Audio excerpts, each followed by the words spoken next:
You're supposed to be ready. This is not good. Hi, everyone. Welcome to Leprechaun Alley. My name, and I apologize, we're a little behind. My name is Ray Carey Perillo, and I am Michael G. Perillo.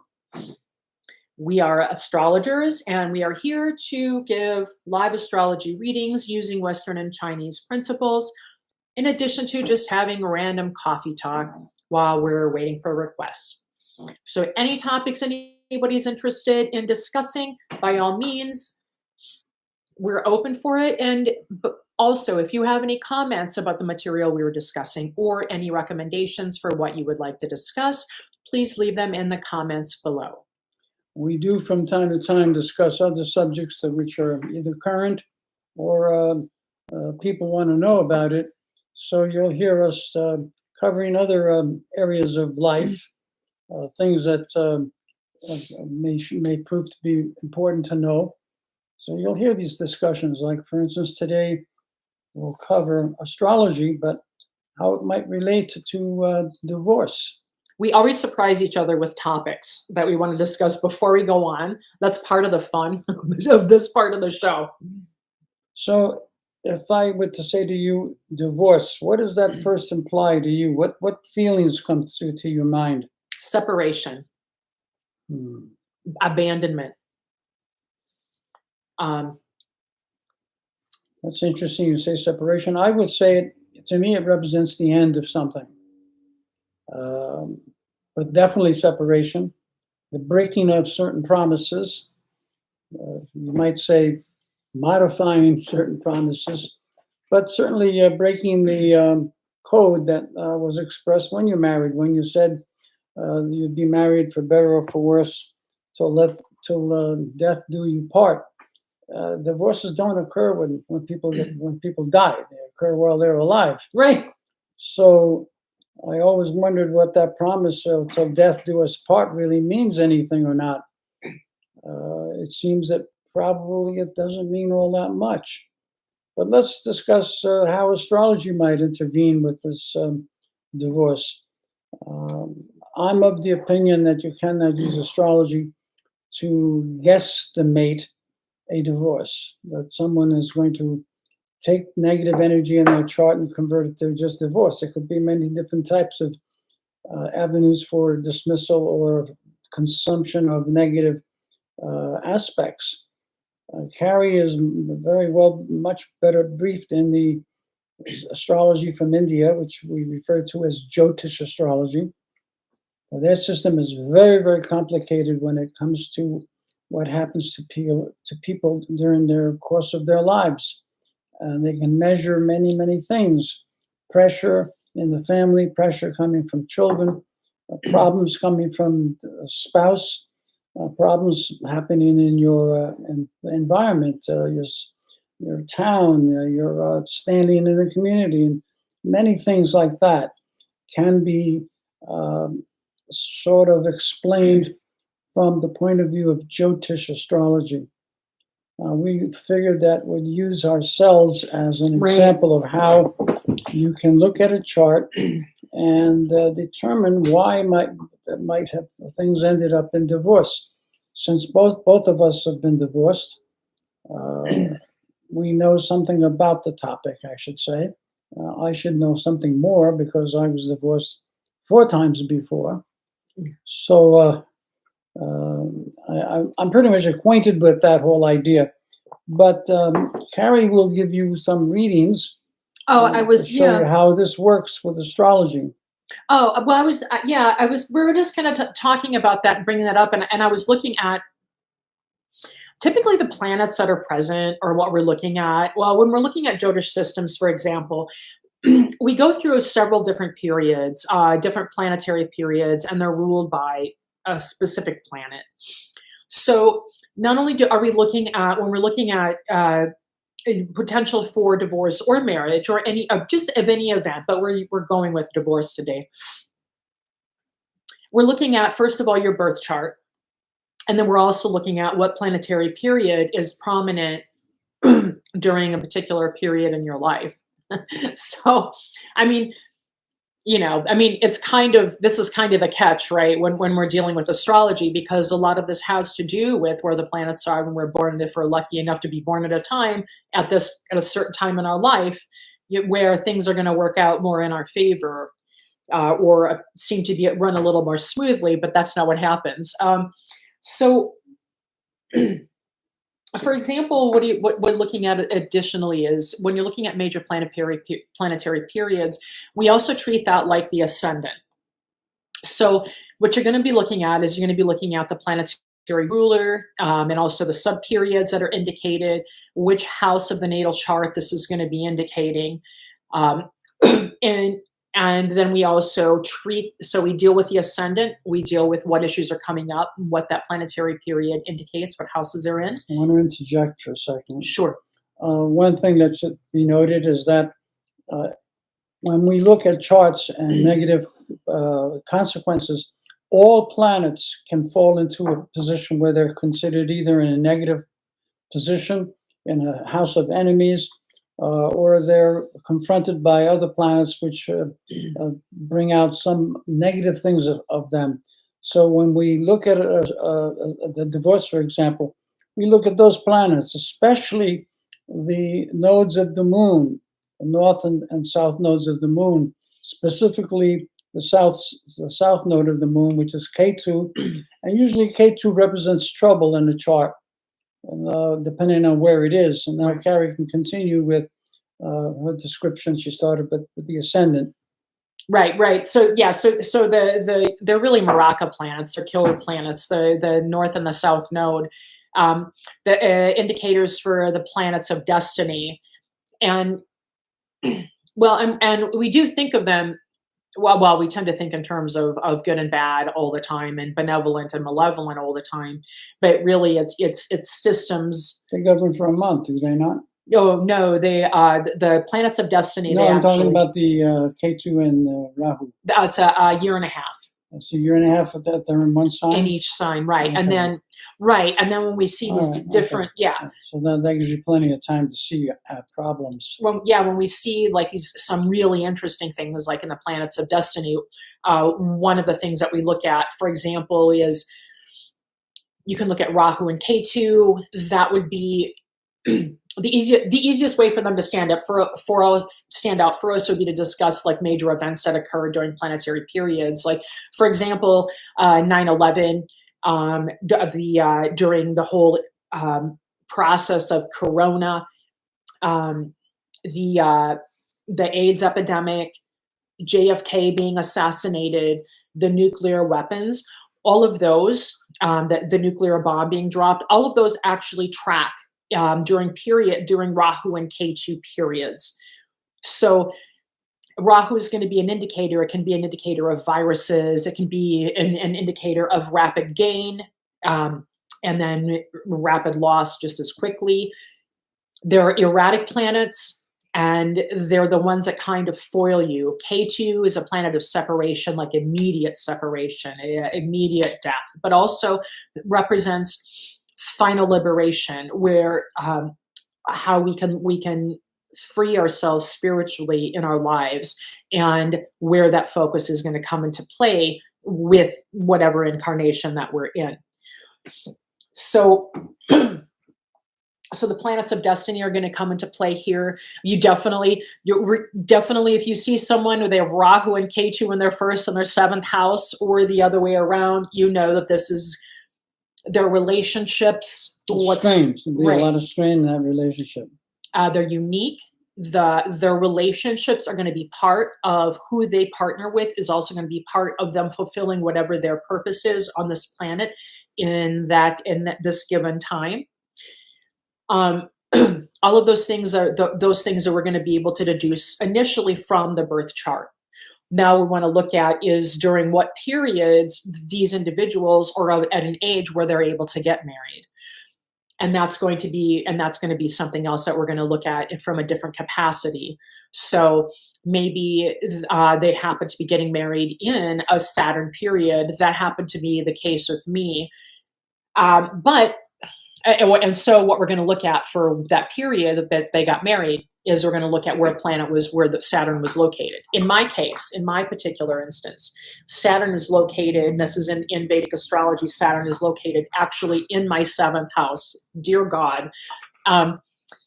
And the ruling, and the 2 houses that Saturn rules is the 4th and the 5th house. And of course, my 7th house is Aries, my 1st house. Saturn rules the 5th house?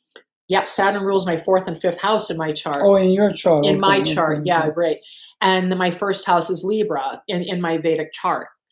So for me, it's pretty clear that relationships are going to be very challenging. Saturn ruling Aquarius. In addition to that, I have Rahu in my 5th house. So relationships are going to be a challenge for me. Typically, my partners are going to be older. There's going to be delays in Saturn terms, usually represents an older man.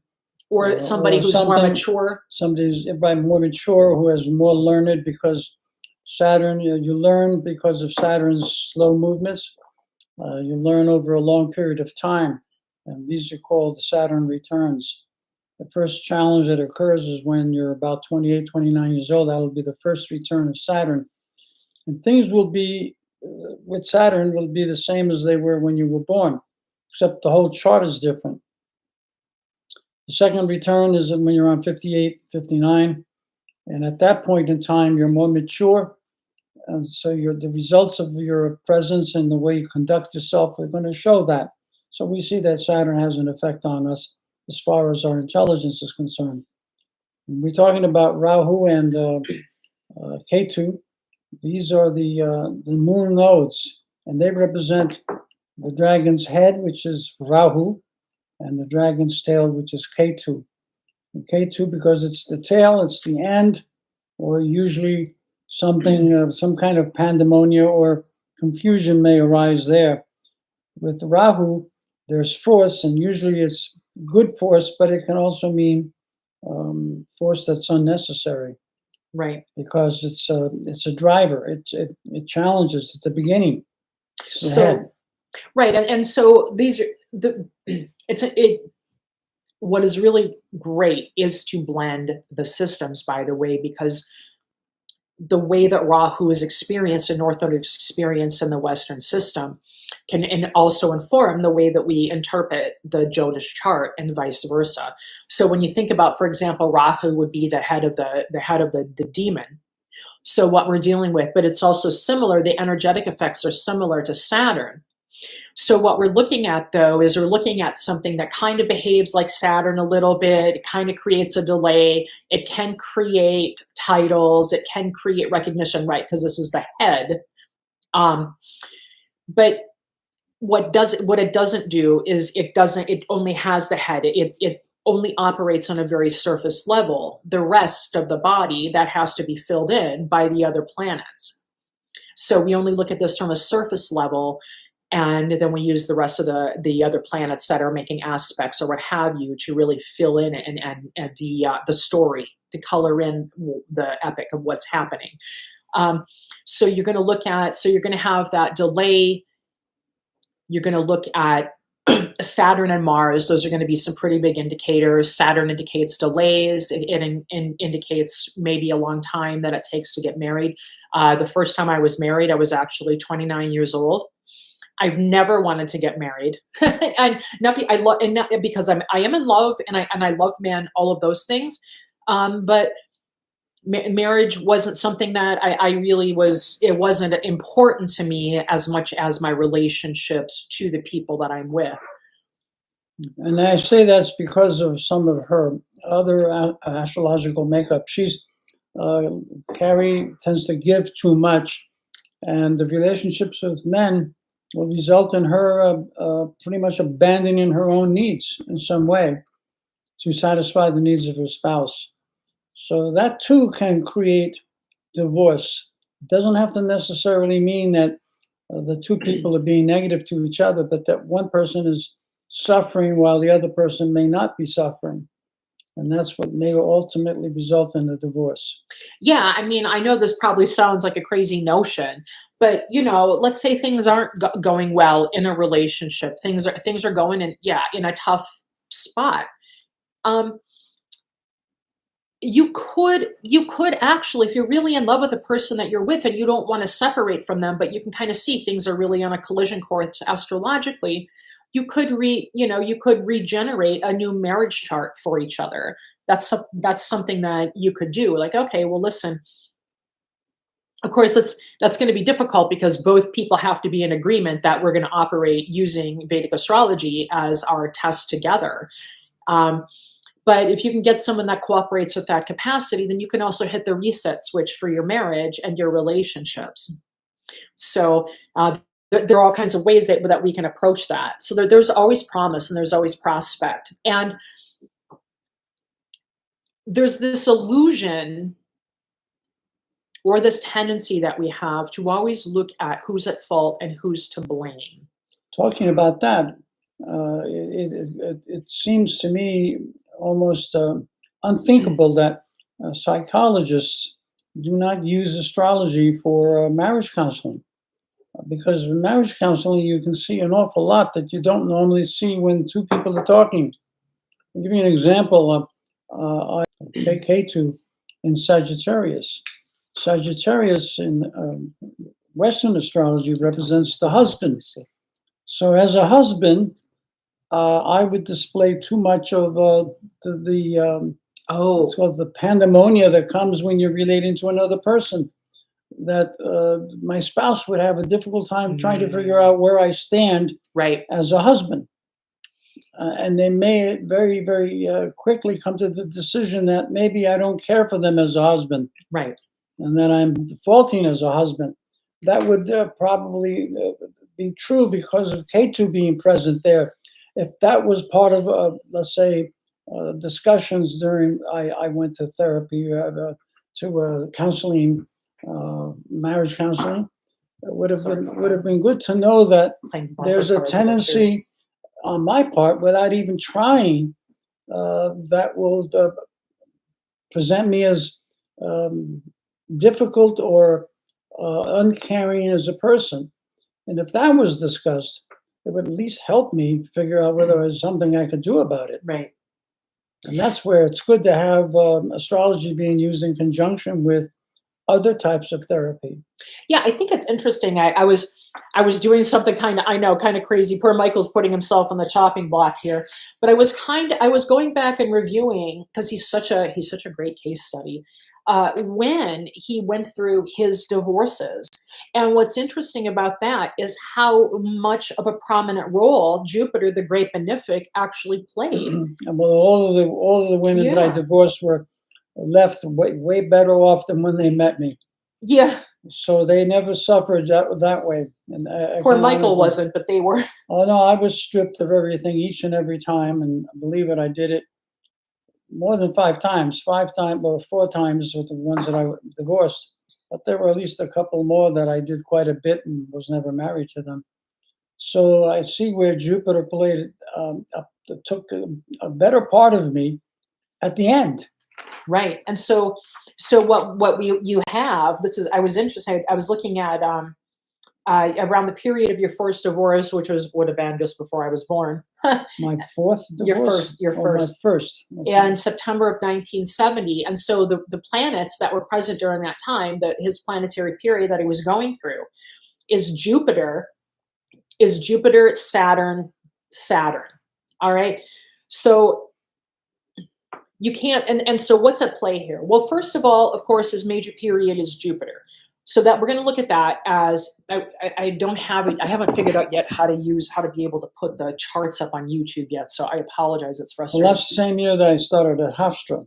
Yeah. I left Nassau right. Community College. So we have the education going on, the major education, and also, that went very smoothly during that whole time. Right. And so what's interesting though is that Michael has K2 in Sagittarius. And so this is what's important about Jupiter, about the Vedic astrology, is that talking about, let me interrupt for a second, and we're talking about when I was born, not transit. When you look at what you can do about counseling with astrology, you'd be using the transiting You'd also movements. right. Well, in anything that could inform this, Right. it could be You would really use the birth helpful. chart, and then you would use the Right. transiting. Transiting, for those who do not know, it's the measure of influence that planets have as they are currently making aspects to each other during the course of our lifetime. Right. Yeah. As the planets move, they're relating to our charts from when we were born. And they're called transits. Right. So Michael's natal chart, in his third house is Libra. His ascendant is, and this is gonna be very interesting for those of you watching as well. His ascendant is in Leo, and it's actually located in a nakshatra called Maga, which is ironic because, believe it or not, Donald Trump has the same ascendant, although he has um, And Mars, he has Mars in the first house, which is I where do you not can have. right no, and so you can see the incredible the incredible way that communicates. Forceful. Right. It can. It's very charged. It'll ignore the rights of other people, Yeah. and the benefits for other people. It's absolutely overwhelming. It's That's there yeah. to conduct war. Yes. And so you see with Jupiter, so Jupiter's in retrograde in Libra in his third house. And so the ruling planet of Libra is Venus. So in Vedic astrology, the problem with Venus and Jupiter is that even though they're great benefics, they're enemies. Jupiter is the great benevolent, the great teacher. It's the teacher to the sages. It's what helps us, expand and grow and build our brilliance. Venus is also a teacher, but it's the only planet, it's the only benefic that can reach the demons. So Venus is the benefic that is willing to do whatever it takes to get the demons to elevate their own consciousness. And nobody gets left behind. It's usually Venus that causes wars. And it's also Venus that causes the problems. Yes, at the same time. So Mars conducts the wars, but Venus is the one that gets the problem going. So with his first divorce, so he has Jupiter is his major period during this time, and he's also his sub periods during this time is Saturn. So Saturn is also a planet of separation. It's a planet of delays. In addition to that, and now we're going to treat Libra as Michael's first house because this is during his Jupiter period. So what's in opposition to his Jupiter? It's going to be Aries. There are no planets in Aries during this time. So there's nothing going on during this time for Michael in terms of opposition to really support marriage going deeper and being much more full than, because there's no planets aspecting that in opposition to it. Then we have in Saturn. So Saturn now we're going to treat his 11th house. We're going to treat that. I have to count these 1, 2, 3, 4, 5, 6, 7, 8, 9. So that's going to be it's going to be treated as his house of higher learning. And during this period, actually, a lot's going on for Michael. This is going to be a period of rapid gains because now we're going to have the planets that are in conjunction with Saturn. That is going through Michael's major planetary periods. We have Rahu and Mars conjunct his Saturn. So we have the Martian and the Rahu influences going on around Michael during this period of time. So there's a period of rapid growth. What time is this period? What year? So this would have been in 1970. Okay. That's when I moved from one college to another. Yes, a lot is going on. And I kept a full-time job and a part-time job. Right. Very busy, heavy activity, heavy responsibility. A lot's going on. A lot's going on with the family. So, and all of that is going to have an effect on the quality of the relationship, on the quality of the marriage. Mm-hmm. And going into it, because we don't have any other planets really aspecting his Jupiter in opposition to it, we're going to see that this really wasn't a marriage that was based on anything substantial and stable. Right. Yeah, it was just kind of empty. It was just kind of there to kind of get us on. It had an element of evil from the start. When, right. She told me almost 4 years later that she lied Actually, 3 years later, I think it was Right. about 2 or 3 years later, she told me she lied So, and that's about going to being get us pregnant. right, right, and so that's going to get us on to our next to his next transition in his life. It was just kind of something just for the lesson to occur, and that's another thing that's really important for us to remember. We have all of these rules, all of these things that are important for the way that we relate to each other, for the way that we're connected with each other. But at the end of the day, we're here to have these experiences. We're here to process them. We're here to become more mature and sophisticated spiritually. And so, whatever rules we break during this time, we will find closure if we keep doing the deep work to understand what this is all about. But number one, first and foremost, it's always about discovering the nature of the self. All other rules after that are secondary.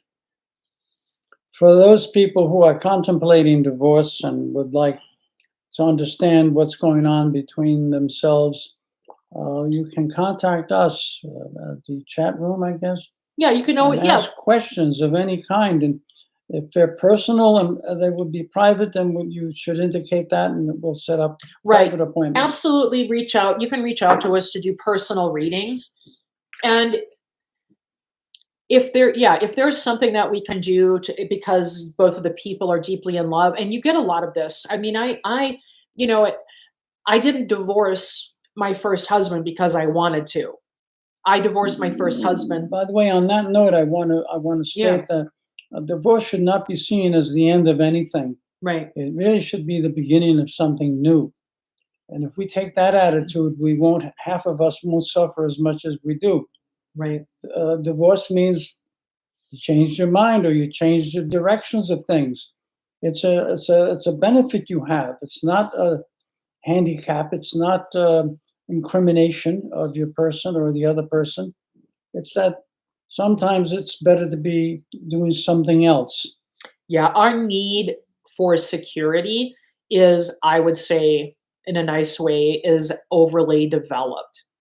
We are here to change. The only constant is change. And if we cling to this need for security, for certainty, we're never going to be able to realize the changes that we need to realize or reach the goals that we want to reach in our lives because we're getting in our own way. And the other problem is that we think that in order to solve something, someone is going to give us the answer, someone Right. else.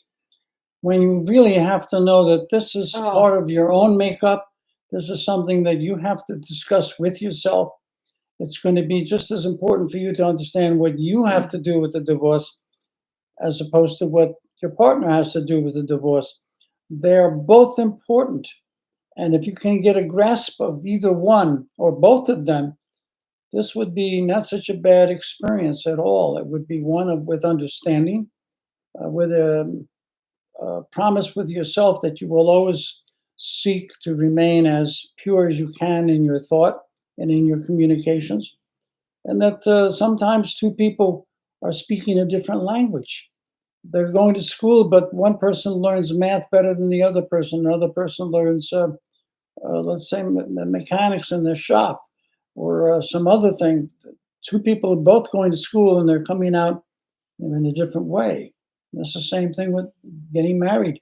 If two people getting involved in a marriage and you find out that the two of you are in different classes, taking up different courses, learning different things, and you're in different worlds. So why would you be depressed during divorce? It should not be one where there's a lot of anger. That's, of course, the most important thing to control, anger, because anger causes us to make a lot of mistakes. Some of us kill during anger, yeah. and we certainly don't do a lot of good things while we're angry. So keep that in mind when you're pondering and struggling through a divorce, that you don't have to add any more fire to it by getting angry. Right. Yeah, I mean, we do. We feel hurt and we feel betrayed and all of those things. And I find anyway, more often than not, it's a case where people still really love each other and they just can't find a way forward. Um, and And I think it's the saddest thing that we turn in on ourselves and engage in self-hatred because we weren't able to maintain some socially sanctioned uh, ideal when the reality is that there's no way to socially sanction any of that. We come here, we pair up, we partner up, we have a few things that we have to do that we're here to do. There nothing at the end of the day, nothing has any real soft edges. Everything in nature has a curve. I think that in society, our behavior and our mode of assessing what is right from what is wrong is beginning to change. Not all people are meant to be married. Okay, not all men are going to be good husbands, or not all women are going to be good wives. Certainly, most women are going to be attentive to their children. I have to commend the female for that because she's born with what we call the maternal instinct, and that's stronger than any marriage can make or take away. But marriage is something that you made as a choice, It is a contract, and and it's also an experiment. And, most of all, it's an experiment. And yeah. if we can remember that, then it's not so bad that the experiment is rejected. It's not doing what you expected it to do. And you should feel relieved, not depressed by a Well, divorce. right. I personally don't think that we should make such a big, giant celebration over marriage. Okay, you can have a party, but when you start inviting 600 or 700 people to a Uh, marriage, this is not a marriage anymore. These are nations carrying on great celebrations in the streets of the cities. I'm not either. I'm not also not completely opposed to arranged marriages either. In terms of I see the rationale and the logic for it, especially if you're using the Jodish Well, astrologers to help. there are less divorces in arranged marriages. Right. That's a fact. And we could say maybe it's because of the social stigma and all of those things. Well, in arranged But we all marriages, have social stigma. We all have it. in the arranged marriages, usually the parents or somebody important, their priests or their advisors, will do an astrological chart for both people that they're trying to put together, and they will only advise such a thing when they think that there's compatibility with the persons. A lot of times Now, families will do this starting at birth. now compatibility with personality types does not mean that they're never going to have a problem. Right.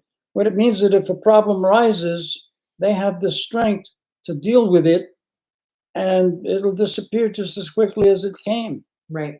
There's nothing wrong with that either.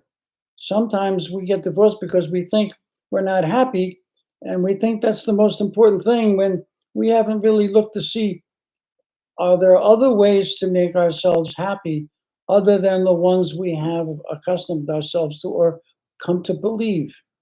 A lot of times, the couple may put an undue amount of stress over how well they're getting along. Well, they should just consume the experience rather than to try to study it, because you're not going to pass every test that you go to school for. When they're giving you tests, some of them you're going to get 100, some of them you're going to get an F. It happens if you take enough of those tests. Well, this is what happens with people. So really kind of starting from the idea of or looking of arranged marriages, what's beneficial or what's good about that, and really should always be considered whenever we're thinking about who we're going to be with as a mate is how well do we get along? Do our goals make sense with each other? Does the way that I view myself in relationships uh, match how this person views what they want out of a life partner? And when we have people, like our parents, and I realize some things can be silly and all of that. When we have people like our parents who are giving a lot of thought to those things and astrologers and people that are really good, much better at it than I am, it can really help us. It can really launch us into understanding that marriage, our relationships, they are work. They're like the number one priority for us in everything that we do. And when we run into conflicts, there are remedies, there are mantras you can do with your spouse, there are remedies that you can do together, there are rituals that the two of you can do together to solidify your bond as a couple. That frequency is good for everything. And so those are some of the things, like, maybe an astrologer would say, light this lamp, put it in this particular corner of the house, make sure this particular type of flower arranged in this particular way you set on, leave outside in the front stoop.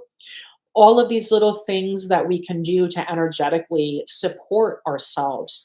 Those are things that we should be alerted to, and things that we should be maintaining and focusing on every day in terms of our relationships. And the thing is that when we go through the practice of treating our relationships as sacred, as its own ritual, if things don't work out, we're much more centered within ourselves, and we have a better comprehension of what happened, and how to work through whatever stage of our lives that we're going into next. So even if things don't work out, when we honor this as sacred and we attend to something as sacred, and we give it the rituals in a way, like, and it doesn't have rituals, when I think of, are just things that we do daily to maintain our relationship with each other. When we do that and we honor each other every day, it just helps make things, whatever, if our relationship is going to be successful, awesome. If we're going to end up in divorce, it's going to make it so much easier. And what planets are we looking at? Well, for the most part, when we're looking at planetary aspects, we're looking at what planet is present during the period that you're getting married. That's going to be your major planetary period. That's your Mahadasha. We're also going to look at other planets that are aspecting that. And typically, when we're looking at divorce, you're usually looking at the nodes, and you're looking at Saturn, and you're looking at Mars. Right. So K2 is similar to Saturn, the south node. It's similar to Saturn. Again, it's but it's split in half, right? Not Saturn, Mars. So Mars actually has a full body. K2 has the bottom half, right? So now you have this Martian energy that can start working, but it doesn't have a head. So you can get this destructive energy that doesn't make any sense. So, and it's another point of separation, or another point of severing. It's also an indicator for if someone is going to be poisoned. And K2 is something else to look at as well. Actually, both and Mars. Saturn, you're looking at maturity, you're looking at delays. Can be an indicator of maybe something can happen to the spouse, maybe something can happen to the individual. There is an accident or something along those lines in the relationship where something can be cut short. But at the end of the day, when we're familiar with what our challenges are, there are ways that we can bypass that, and using mantras, sitting down, journaling, reflecting on ourselves, thinking about the kind of people that we want to be. How do we want people to feel when they leave our presence? What do we want them to walk away with when they're with us? Is this true for our spouse? Is this true for our neighbors? Is this true for the elephants in India? How do we want whatever sentient being that's in our presence to feel when they leave our presence? So, and I would like people to feel loved and respected and appreciated. I think for me, the hardest part of separating in a relationship is that I can't be there to bring comfort. I can't be there to rectify and remedy the situation. Well, I think a big problem with divorce, usually it's more true of women than it is of men, They feel that they've failed, that they're not competent to be a spouse to anyone, or that they have bad luck and and the world is going to be terrible. When really good therapy and marriage counseling, it ought to maybe have you leaving not feeling really good about yourself, but more importantly, you leave not feeling bad about yourself. That's more important than feeling good about yourself. Feeling good requires certain kinds of energies that stimulate you in a positive way. But feeling bad usually is not just a bad event, but it's in your mind. You have a prejudice in your mind that says failures, failure, Right. failure. The shitty committee. And all you hear in your head is failure. And that makes you feel bad. Well, you should get counseling. And in counseling, you should not be leaving feeling bad. You may not feel good about the divorce. After all, you're changing something and you're not sure what's going to happen. And that's just as true of you leaving a job and going to another. When you leave a job, you're divorced. I don't see people trying to hang themselves after they leave a job. But when they get divorced, it gets very pandemonic. It gets very depressing for most people. And it ought to be just the same as if you're leaving a job. You're changing employers, you're changing occupation, you're changing some of the things that you used to do and becoming something different. And that's what happens when you get divorced. I do like there is a new trend, I guess, over the past few years. I think it's called conscientious decoupling. It's a little cheesy, but I do appreciate it be- um, because it does show that culturally we are recognizing that we do need to have respect, especially for people that we are the closest to, and really when it comes to the family, that's not the place where we participate in political discussion and political movements. That's where we just see humans and people that have individual needs and moving forward in the most harmonious and balanced way possible.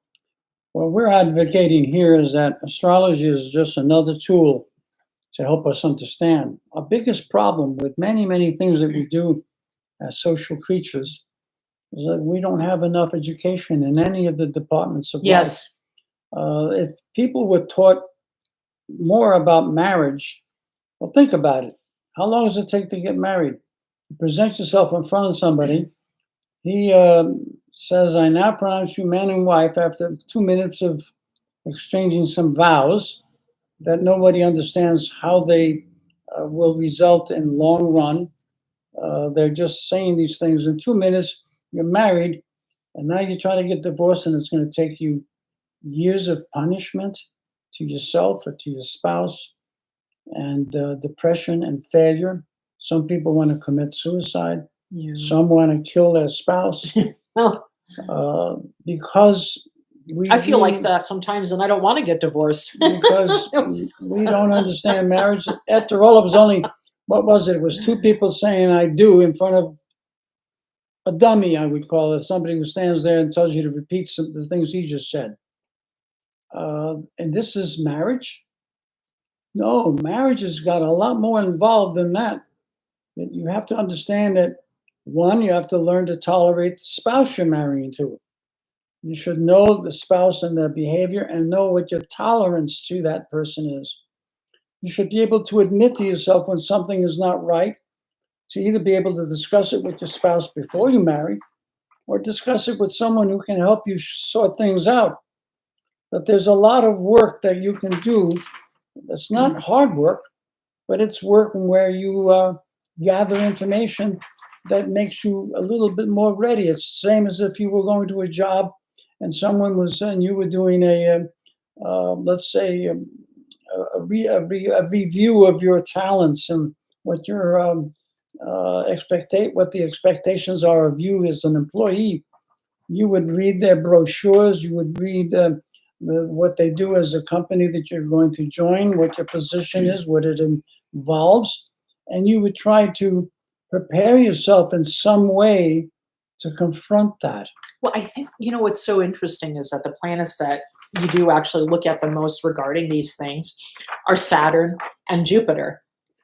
And what are those? Those are the social planets. Right. So we have to think a little bit of marriage in terms of were we raised properly to socialize with others in general? Well, This is another family, by the way, that we're right. what Mars does is it measures how much anger and destruction will take place. Yeah, that's right. Now. Well, I'm thinking of Saturn and Jupiter as the Well, personal planets, well, right? I mean, not the personal planets, the social planets. they're the planets Those are the social that planets, yeah. create the conditions Like under those which are you the get right, divorced, right.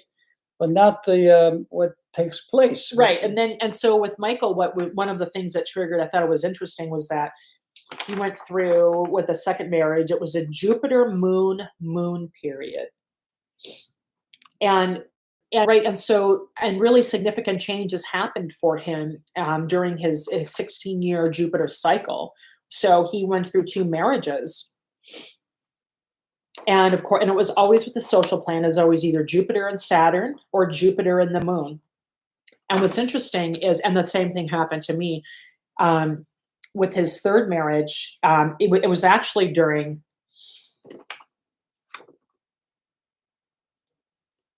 was well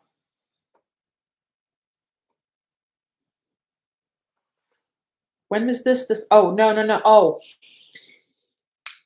the individual that he met after his second marriage was during a Saturn period, which is another lengthy period. And the same thing happened with me, is that I married during a Saturn period as well, and also divorced during that period. So, and at the end of the day, for me, not so much, I don't think for Michael, although I can't be sure, for me, the issue at the end of the day was that we socialized with others very differently. There was a huge conflict. For example, my first husband was antisocial and I'm not. that's that's the one to start with. um, he's a really cool. No, he's a very cool guy. Very sweet, compassionate, kind. But he's rebellious and doesn't like to do things the way that everybody else does. And so I think that was the largest conflict for me there. That although the love was present, is that we can't live on the planet and take care of our kids and do what we need to do and take care of our responsibilities as adults and parents if we just disappear into the desert and never talk to anybody else again. So that's kind of a little bit of a problem. And actually, when my divorce was taking place, and mine was very quick, what had started for me, I'll go to the where mine are. Um, Mine, when it became apparent that that's what was going to happen, it was during Saturn. It was a Saturn Sun. This way, this way. Saturn. Oh, actually, no. It was during a Saturn Venus period for me. So what's interesting about that is that my first house is Libra. That's also where I have Venus. So that's a personal planet for me. Um, and it's really prominent. And in my seventh house, what I have is Saturn, and that's in Aries. So I'm going through a Saturn period, and during a sub period that's in opposition, that's by a planet that's ruling in opposition to my major period. Now I have the first and the seventh house at play, and now my ascendant has Saturn, and in opposition to that is Venus. So there is a delay, there is separation going on in my love life, in my partnerships, in my relationships. And it was actually in January of that year of 2007 is when this happened for me, that I realized that the communication and what needed to happen for our marriage to move forward, it wasn't going to happen. I'd been expressing, During at the time. oh, oh, yeah. So, right, I had been expressing my concerns. And when I had gone to marriage counseling, what had happened was he said, "Oh, everything is going fine. We're not fighting as much." And I'm talking to the counselor and I'm saying to her, he's not understanding that these things have to change because we can't move forward. I can't take care of him. I can't protect him if these things don't change and they continue and I stopped complaining about it. So even though we have this benefic going on, what's happening is that Saturn is saying, no, this isn't working out. And Venus is saying, no, there's an issue in your partnership. This isn't working out. There's too much delay. There's too much, um, there's too much falling apart. You can't get the structure together. And unfortunately, that's what happened. But also with the sub period being ruled by Venus, this is what made it sad and so painful for me because the love never stopped. I had to force myself to be an adult and look out for my family's future. That was a decision, a very difficult decision I had to make. So that's how that can look. Oh, and let's see, we're getting about 3:04. We're just kind of just going on just about relationships today. So I think we should wrap up yeah, today. we're gonna wrap it up. Today is our the last week, and then we will be free to start doing our series and dig in a little bit deeper to different programs that hopefully all of you will appreciate. Do I have my notes here today? I start to move everything around. Oh, I do. Okay, so when you're not here hanging out, when we're not here hanging out, other channels that I like to check out: Black and Orange Tarot, Linda G, the Comanche Psychic, Psychic Violetta, Psychic Sterling, The Spirit Within, Celtic Tarot, The Way of Positive Change, Intuitive View, Third Eye Champagne. I couldn't get her, I couldn't recall her Friday. Joni Patri, a Vedic astrologer. And there's also another Vedic astrologer called Claire Nakti, who does some statistical analysis with different aspects. Very interesting. So check them out when you're not here. And as always, all of our love and travel light. Bye.